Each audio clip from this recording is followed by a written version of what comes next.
Celery, pino, saging, carrots, malunggay mga kapoks. Yan.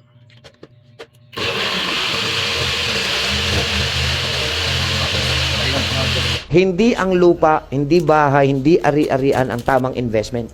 Ang tunay na investment, katawan.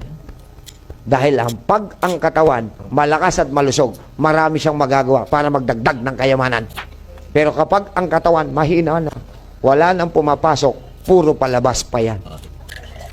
Ngayon, tanong, kailan ka nag-invest sa sarili mong katawan?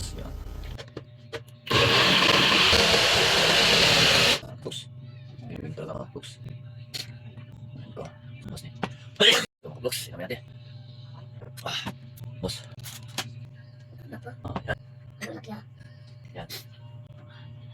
Hindi pa sa video. Yan mga kaplos, ilang siya sa umaga. Yan. Bigyan pa isa. Wow, umuso mga kaplos. Gusto niya yung maliit. Yan mga kaplos. Bigyan yung ano mga kaplos. Sabi mo. Okay kaplos? Good. Ayan, so banana. Dalawang baso lang ganito mga kaplos. Inumin niya. Okay.